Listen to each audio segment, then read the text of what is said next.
मुक्तिवर्तारम्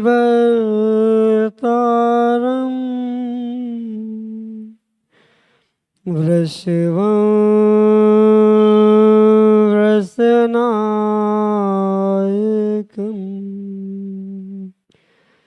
धर्मतीर्थकरं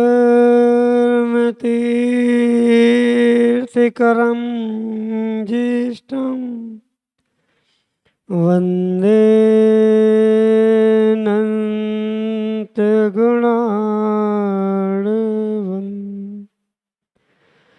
गुरुभक्त्या वयं सार्धं द्वीपद्वितीयवर्तिना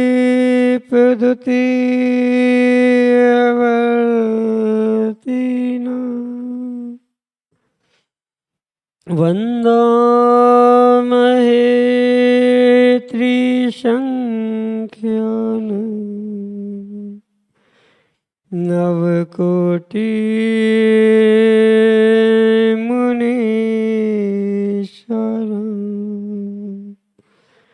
नवकोटिमुनीश्वरम्।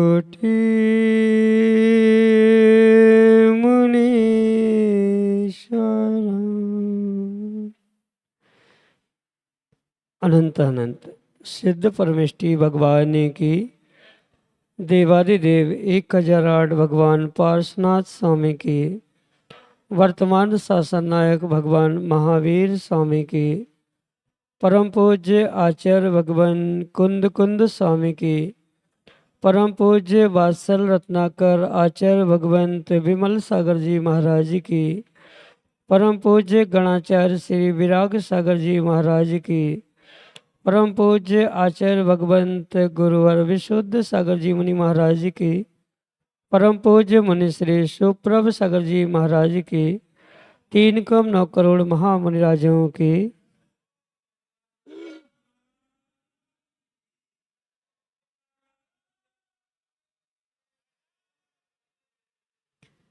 अंतिम तीर्थेश भगवान वर्धमान स्वामी के शासन में बैठकर हम सभी उन्हीं की दिव्य देशना का पान कर रहे हैं, जिन शासन की उस विद्या को हम सभी प्राप्त करने के लिए पुरुषार्थरत हैं, जो विद्या हमारी आत्मा में लगे अनादि के अविद्या के संस्कारों को नष्ट करके शाश्वत सुख दिलाने वाले हैं।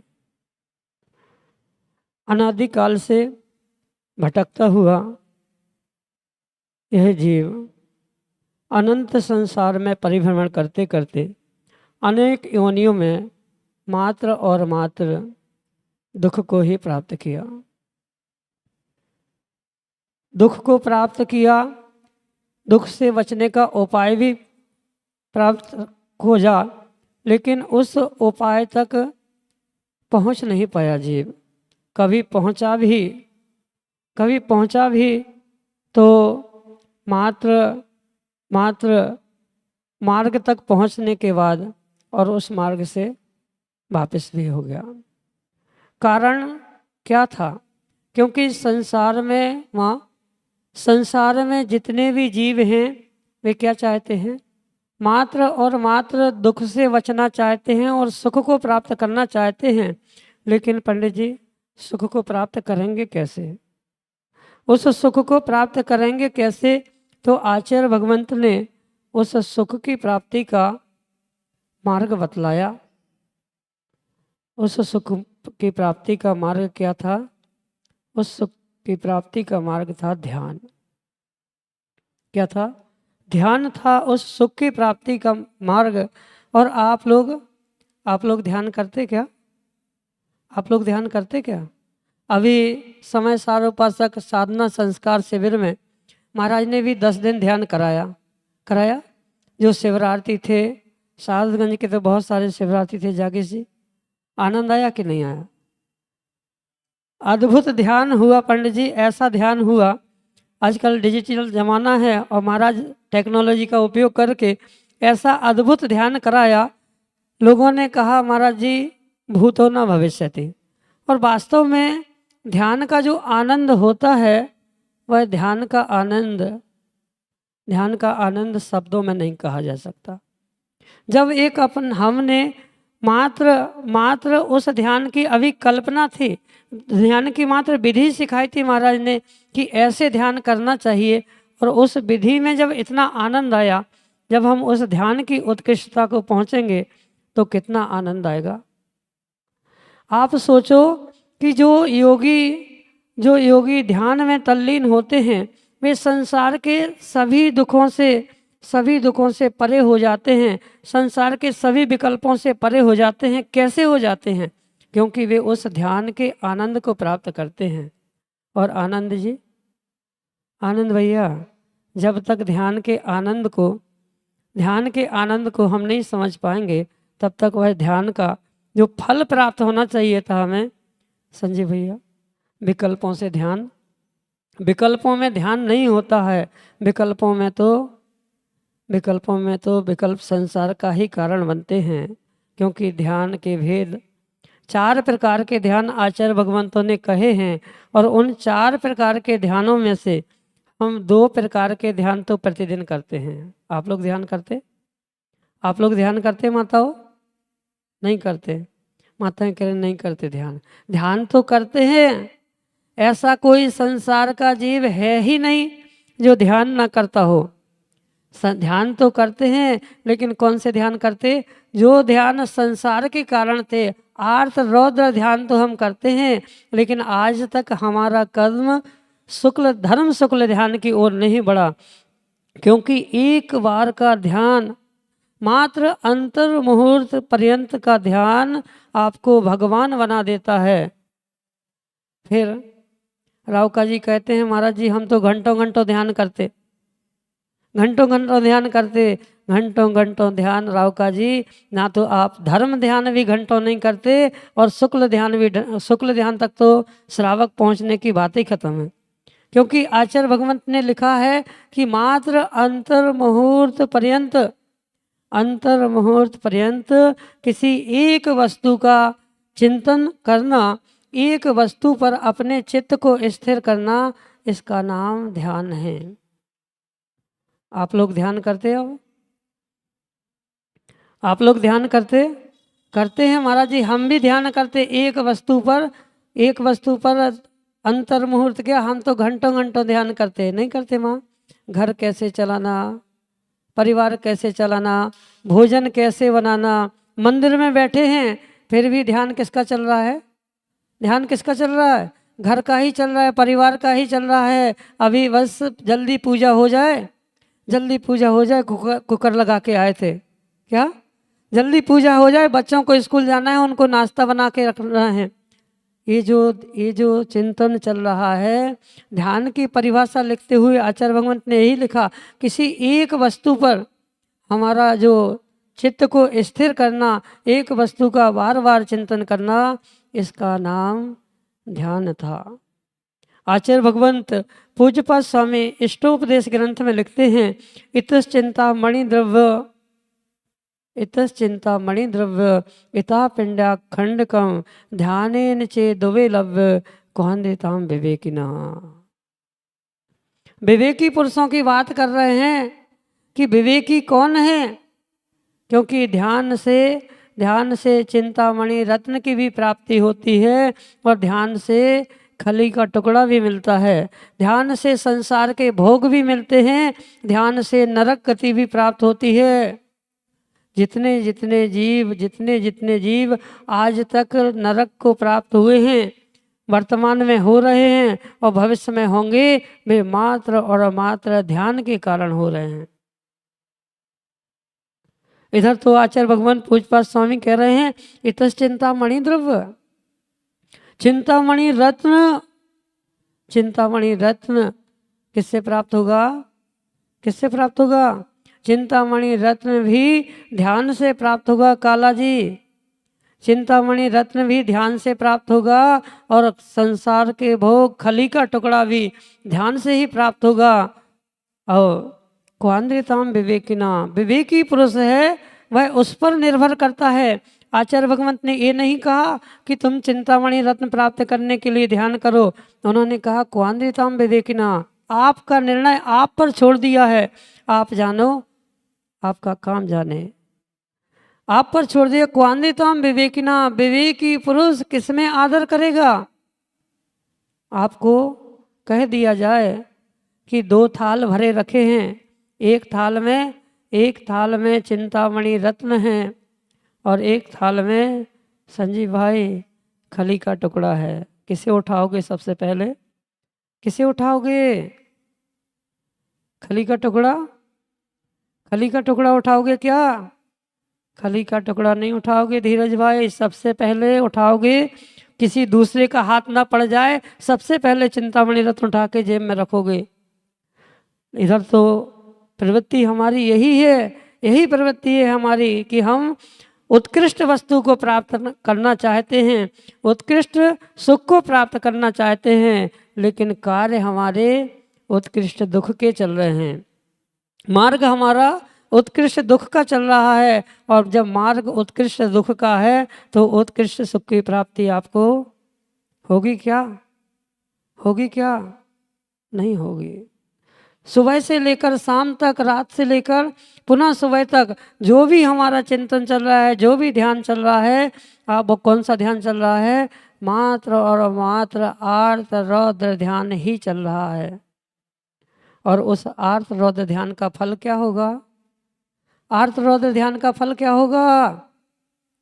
कभी विचार किया? कभी विचार किया आर्त रौद्र ध्यान का फल क्या होगा? आर्त रौद्र ध्यान का फल नियम से दुर्गति ही होगी। इच्छा हमारी किसकी है? इच्छा तो चिंतामणि रत्न को प्राप्त करने की है, उत्कृष्ट सुख को प्राप्त करने की है, लेकिन कार्य हमारे दुख के ही चल रहे हैं, उत्कृष्ट दुख के प्राप्त करने के चल रहे हैं। अब आप ही निर्णय करो कि आपको सुख की प्राप्ति होगी कैसे।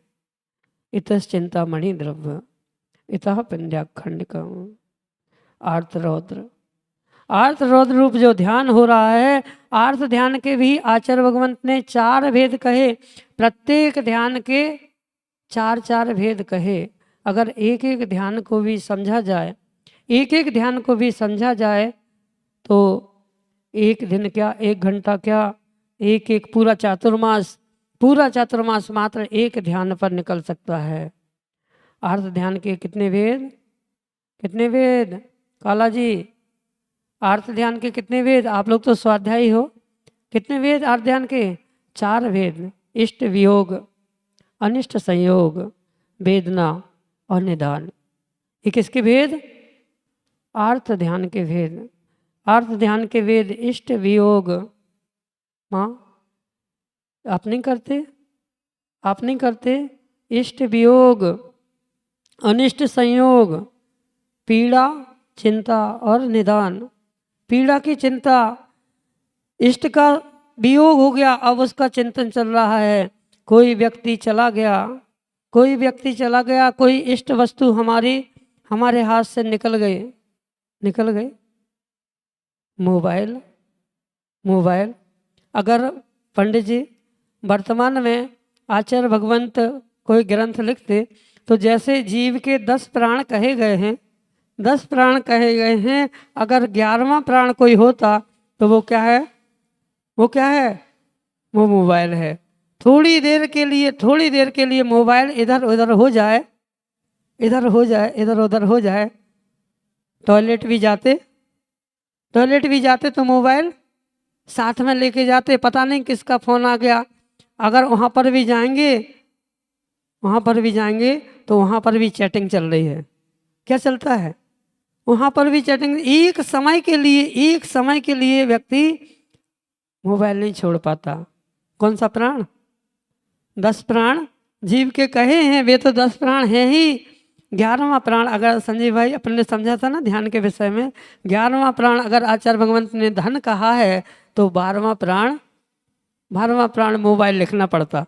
लेकिन अच्छा था कि उस समय पे आचार्य भगवंतों के समय मोबाइल नहीं चलता था, तो नहीं तो वे पक्का लिखते कि अगर 12वां प्राण क्या है? मोबाइल है। मोबाइल एक समय के लिए व्यक्ति नहीं छोड़ पाता। इष्ट वियोग, सबसे इष्ट क्या है? बहुत सारे शिवरार्थी तो इसीलिए नहीं आए। मात्र बहुत सारे लोगों की कंडीशन आती, बस महाराज जी कुछ नहीं, आप पूरे दिन में मोबाइल छूऊंगा नहीं, आपके पास आप जिसको कहोगे उसको जमा करवा दूंगा, लेकिन बस आप जब सोते समय मात्र 10 मिनट के लिए मोबाइल दे देना। हमने कहा 10 दिन के लिए आओ चाहे नहीं आओ वो तुम्हारा विषय है, 10 मिनट क्या हम 10 समय के लिए भी मोबाइल नहीं दे पाएंगे। और बहुत सारे लोगों के रजिस्ट्रेशन इसीलिए कैंसिल हुए। समझना, इष्ट वियोग कितने हम आदित हो चुके उस इष्ट वस्तु के। इष्ट वास्तव में इष्ट था? मोबाइल वास्तव में इष्ट था क्या? मोबाइल इष्ट वस्तु नहीं थी, वो तो अनिष्ट का ही कारण थी, अनिष्ट का ही कारण थी। आप प्रमोद जी, आप मंदिर में अभिषेक कर रहे थे, आप मंदिर में अभिषेक कर रहे थे, मोबाइल साथ में लाए थे। अब मोबाइल तो छूटता नहीं है, बढ़िया सोले का करके, मतलब सोले के कपड़ों में मोबाइल बांध के और अभिषेक कर रहे थे। भगवान के ऊपर कलश ढालने ही वाले थे, इतने में बज गई घंटी, इतने में घंटी बज गई।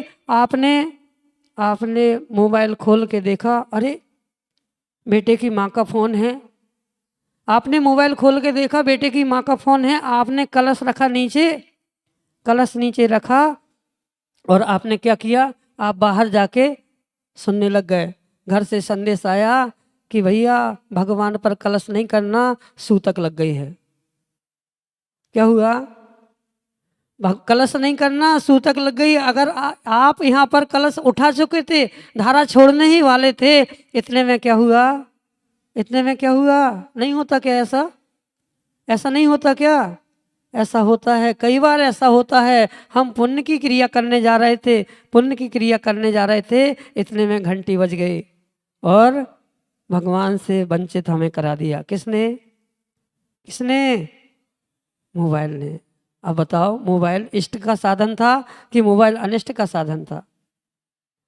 मोबाइल ना इष्ट का साधन था, मोबाइल अनिष्ट का भी साधन नहीं था, लेकिन हमें फिर भी क्या किया? शुभ क्रिया से हमें वंचित करा दिया। ऐसी ऐसी स्थिति अनेक बार बनती है। पता चला कि आप मोबाइल लेके आ रहे थे, आते आते रास्ते में आपने ध्यान नहीं दिया और रास्ते में मोबाइल जेब से निकल गया। अब थोड़ी देर पीछे ही आपके घर के कोई सदस्य आ रहे थे, उसने जाके देख लिया, उसने मोबाइल उठा लिया। ठीक है, चलो मंदिर जा रहे हैं, कोई बात नहीं, मंदिर से आएंगे बाद में इन्हें दे देंगे। अब आप जैसे ही गाड़ी से उतरे, मंदिर में कदम रखा, जेब पर आपका हाथ गया, अरे पता नहीं मोबाइल कहाँ गिर गया, पता नहीं मोबाइल कहाँ गिर गया। पहले तो लौट के जाओगे, पूरा रास्ता खोजोगे, नहीं मिलेगा, फिर भी सोचोगे, क्या सोचोगे? पहले मोबाइल खोज लें, पता नहीं मिलेगा कि नहीं मिलेगा। ठीक है, थोड़े से धर्मात्मा थे, बोले सोचो चलो अब आ ही गए हैं मंदिर तक, पहले अभिषेक कर लेते, पूजन कर लेते। पूजन में मन लगेगा क्या? पूजन में मन लगेगा क्या? पूजन में मन नहीं लगेगा। क्यों? क्योंकि ध्यान कहाँ चल रहा था माँ? ध्यान कहाँ चल रहा था? मोबाइल में चल रहा था। इष्ट वियोग, जबकि वो इष्ट था क्या? वो इष्ट था। इष्ट का मतलब, इष्ट की परिभाषा क्या होती है? जो हमारे लिए प्रिय है, लेकिन आज सबसे ज़्यादा प्रिय वही है। इसलिए हमारी ऐसी स्थिति बन चुकी है, इष्ट वियोग। आप आर्त ध्यान में चले गए, पूजन भी चल रही थी, मन में विकल्प यही चल रहा था, पता नहीं घर पे छोड़ के आई हूँ कि पता नहीं रास्ते में तो नहीं गिर गया, पता नहीं किसको मिलेगा, पता नहीं कोई क्या करेगा। अब प्रारंभ हो गया। किसके लिए निकले थे? धर्म ध्यान के लिए निकले थे ना, धर्म ध्यान के लिए निकले थे, लेकिन पहुंच कहाँ गए? आर्त ध्यान में पहुंच गए। विचार करो, थोड़ा सा विचार करो कि हम जो करते हैं, जो ध्यान हम करते हैं, उस ध्यान का फल हमें क्या प्राप्त होगा?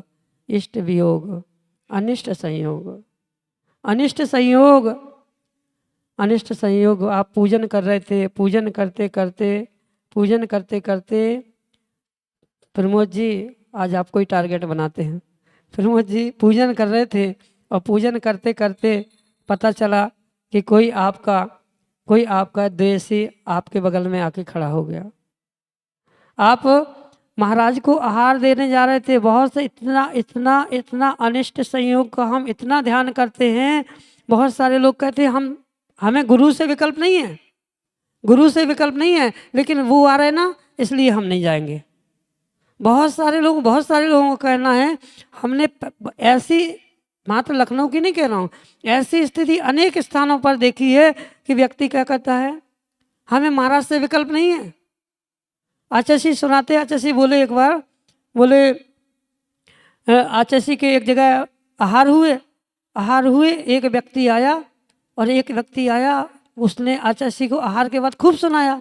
आचार्य ऐसे आप कहीं भी आहार करने चले जाते हो, आपको थोड़ा सोचना समझना चाहिए, आप कहीं पता है आपके आहार कहाँ हुए? आचार्य बोले हमें नहीं पता कहाँ हुए, हम तो जहाँ विधि मिली वहाँ आहार करने चले गए, आपको वहाँ आहार करने नहीं जाना चाहिए था। भैया क्यों नहीं जाना चाहिए था? आपको पता है क्या, वो हमारा शत्रु है। अरे वो तुम्हारा शत्रु है तो हमें क्या लेना देना उससे, आपको वहाँ आहार करने नहीं जाना चाहिए। मतलब क्या हुआ कि हम देव शास्त्र गुरु से भी द्वेष कर बैठते। क्यों? जिससे द्वेष है वो क्यों पहुंचा, उसके यहाँ क्यों पहुंचे गुरु? ये हमारी मानसिकता, हमारी सोच की प्रवृत्ति है। अनिष्ट संयोग, अनिष्ट का संयोग हो गया था वहाँ पर। अनिष्ट के संयोग में आपको गुरु नहीं दिख रहे थे, आपको गुरु नहीं दिख रहे थे। कौन दिख रहा था वहाँ? भगवान नहीं दिख रहे थे। पूजन चल रही थी, पूजन करते करते कोई पड़ोसी आ गया जिससे कल हमारे कहा सुनी हो गई थी। अब आपको भगवान दिखेंगे क्या? आप एक थाली से द्रव्य उठाकर दूसरी थाली में चढ़ा भी रहे हो, पूजन भी कर रहे हो, लेकिन बार बार यही लग रहा है कब पूजन हो जाए मैं निकल जाऊं, कब पूजन हो जाए मैं निकल जाऊं, या इसकी पूजन हो जाए ये चला जाए। क्या चल रहा था? इधर तो बोल रहे थे ओम ह्रीम श्री देवशास्त्र गुरुभ्यो मोक्ष फल प्राप्त है, मोक्ष फल प्राप्त है, फलम निरपामति स्वाहा। और चिंतन क्या चल रहा था? चिंतन क्या चल रहा था? चिंतन यही चल रहा था कब ये व्यक्ति चला जाए, कब ये व्यक्ति चला जाए, कब मेरी पूजा हो जाए मैं चला जाऊं। इष्ट वियोग, अनिष्ट संयोग, पीड़ा, थोड़ा सा कष्ट होता है, थोड़ा सा सरदर्द होता है तो विचार करना कि हमारे धर्म ध्यान में कितना मन लगता है, और उस सरदर्द के दूर करने के उपाय में कितना ध्यान लगता है।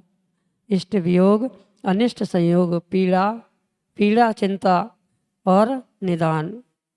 पीड़ा चिंता और निदान मैं भगवान की भक्ति कर रहा हूँ, भगवान मेरी नौकरी लग जाए, भगवान मेरा व्यापार अच्छा चलने लग जाए, मैं सिद्ध चक्र विधान कराऊंगा, मैं अमुक कार्य करा दूंगा। ये क्या है? ये निदान है। मेरी तपस्या का फल इतना हो, मैंने जो 10 दिन उपवास किए, बहुत सारे लोगों ने किए होंगे ना, बहुत सारे लोगों ने उपवास किए, और उपवास के बाद क्या कर रहे हैं, ऐसी मेरी पालना ऐसे स्थान पर होना चाहिए, मेरा इतना सम्मान होना चाहिए, मेरी तपस्या का कोई फल हो तो मेरा सबसे उत्कृष्ट सम्मान होना चाहिए। कह पाए नहीं कह पाए, लेकिन कहीं ना कहीं भाव तो आ ही जाते हैं। एक व्यक्ति के जिसने 8 उपवास किए उसका सम्मान हो जाए और 10 वाले का ना हो पाए, भले वो कह नहीं पाए संचालक से, भले वो कह नहीं पाए, लेकिन मन में कहीं ना कहीं विकल्प तो आता है। अच्छा इसने तो 8 किए थे, उसने 8 उपवास में पानी भी लिया था, मैंने तो 10 उपवास निर्जल किए, मुझे तो कोई पूछ नहीं रहा है और उसका सम्मान हो रहा है। ये क्या था? ये क्या? तपस्या का फल। अंतरंग में कहीं ना कहीं चाह है कि जो मैंने तपस्या की है, जो साधना की है, उसका फल मुझे सम्मान के रूप में, भोगों के रूप में प्राप्त हो। ये जो आपकी भावना चल रही है, ये जो आपके परिणाम चल रहे हैं, यही आर्त ध्यान है। लेकिन होता क्या है, हम उन परिणामों को पकड़ नहीं पाते। भगवान के चरणों में बैठ करके जहाँ धर्म ध्यान करना चाहिए था, वहाँ पर हम आर्त रौद्र ध्यान कर लेते। ध्यान जरूरी नहीं है कि भगवान के चरणों में ही हो, धर्म ध्यान भी जरूरी नहीं है कि भगवान के चरणों में हो। धर्म ध्यान घर में बैठ कर भी कर सकते थे, और आर्त रौद्र ध्यान हम परमात्मा के चरणों में भी बैठ कर लेते हैं। विचार करने की आवश्यकता है कि जो ध्यान हमारे लिए परम सुख को प्रदान करने वाला था, जो ध्यान हमारे आत्म तत्व की अनुभूति कराने वाला था, वही ध्यान हमारे लिए दुर्गति में ले जाने का कारण बन रहा है। इतश्चिंता मणि द्रव्य, विचार करो। वह स्वयंभू रमण समुद्र में रहने वाला महामत्स्य कितना 1000 योजन लंबा होता है। कितना? 1000 योजन लंबा, 500 योजन चौड़ा।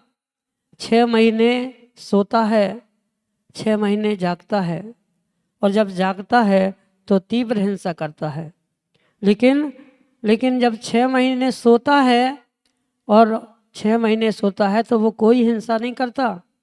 लेकिन वह महामत्स्य जो 6 महीने जागता है, पूरे जीवन भर तीव्र हिंसा करता है, उन समुद्र की मछलियों को खाता है, जिसके कारण से 7वें नरक जाता है।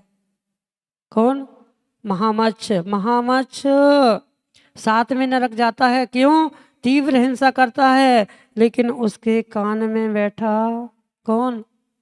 उसके कान में बैठा तंदुल मत्स्य।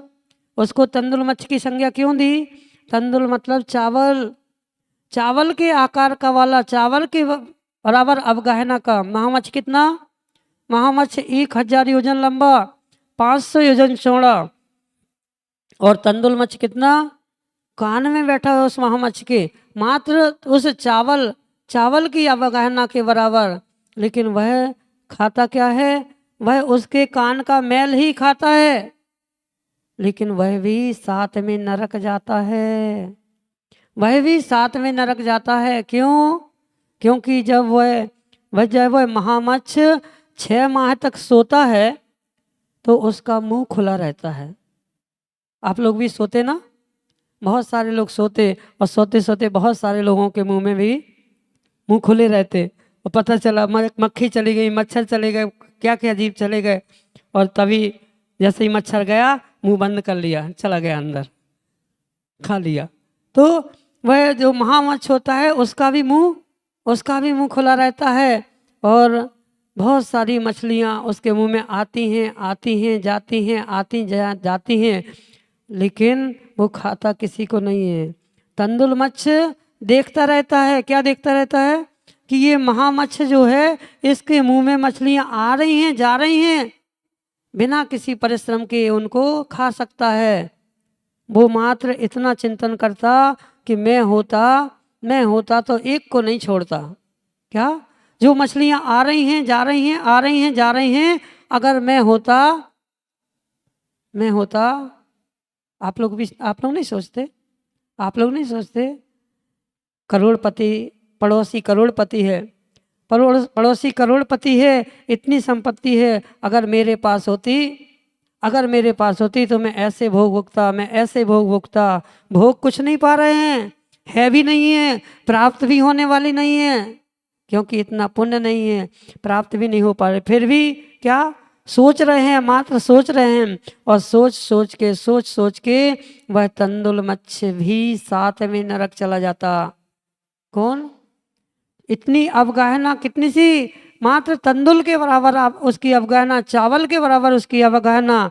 एक महामत्स्य की 1000 योजन लंबा, 500 योजन चौड़ा। वह भी अपने जीवन काल में पूरी हिंसा करता है, और उस हिंसा के कारण 7वें नरक जाता है। लेकिन तंदुल मत्स्य हिंसा कुछ भी नहीं करता, द्रव्य हिंसा कुछ भी नहीं करता, लेकिन भाव हिंसा के कारण मात्र रौद्र ध्यान का हिंसानंदी रौद्र ध्यान में इतना आसक्त हो जाता। द्रव्य हिंसा किसी को मार नहीं पा रहा है, लेकिन मात्र सोच के आज वर्तमान में पंडित जी बहुत बड़ी समस्या युवाओं के सामने है, ओवर थिंकिंग की। क्या होगा, कैसा होगा, मेरा कैरियर क्या होगा, मैं क्या करूँगा, नौकरी मिलेगी तो कैसे मिलेगी। मेरी सोच तो इतनी थी 1 करोड़ का पैकेज होना चाहिए था, वो तो 50 लाख का ही मिला। हाँ, ये क्या है? ओवर थिंकिंग का परिणाम है। ओवर थिंकिंग मतलब क्या? ध्यान। ओवर थिंकिंग क्या? सोच रहे हैं एक ही विषय पर, सोचे जा रहे हैं, और सोचते सोचते पागल हो गए। बहुत सारे लोग वर्तमान में पागल हो रहे हैं। किस लिए? कर कुछ नहीं पा रहे हैं। जो सामने हैं उसको प्राप्त नहीं कर पा रहे हैं, लेकिन मात्र सोच सोच के किसके लिए सोच रहे हैं? किसके बारे में सोच रहे हैं? कल के बारे में सोच रहे हैं।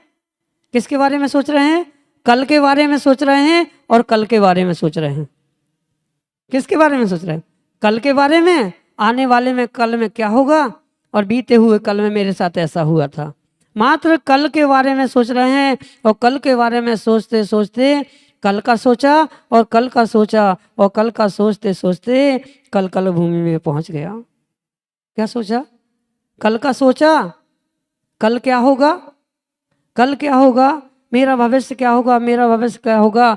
कल के बारे में सोचना छोड़ दो, मात्र आज में जीना सीख जाओ, वर्तमान में जीना सीख जाओ, तो आपका जो कल बीत गया वो तो बीत गया, उसे तो आप सुधार सकते क्या आनंद जी? जो कल बीत गया उसका आनंद ले सकते क्या?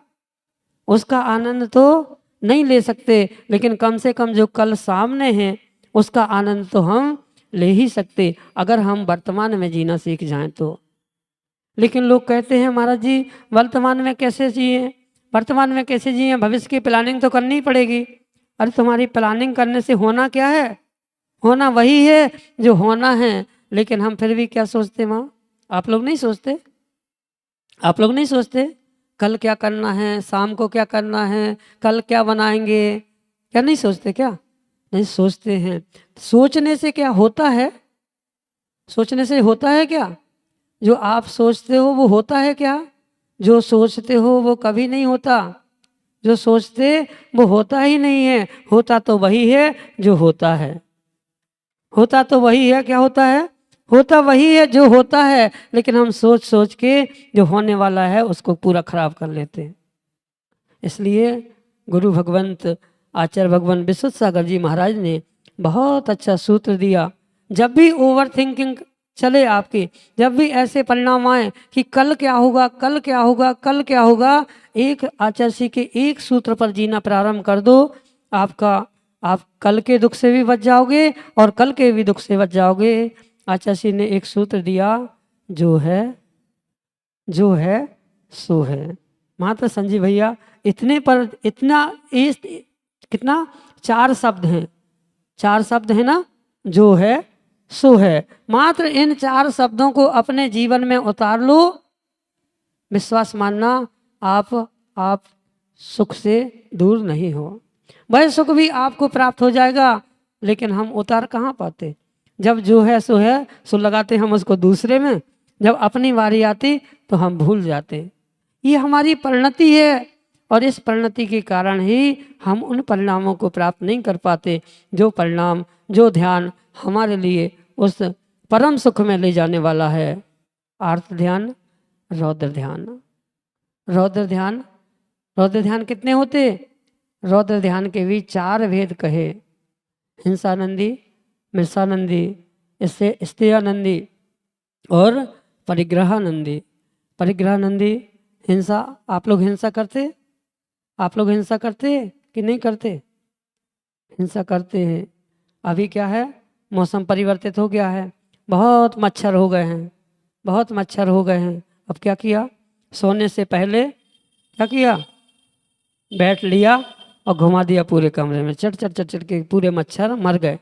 मारने में आनंद लिया, अब क्या हुआ, अब मच्छर, कमरे के मच्छर खत्म हो गए, अब आराम से सोऊंगा मैं। ये क्या था?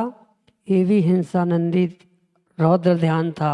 आपके भाव चल रहे थे, एक मच्छर नहीं बचना चाहिए कमरे में, अगर एक मच्छर बचा रह गया तो मेरी रात की नींद खराब कर देगा। क्या ध्यान चल रहा था?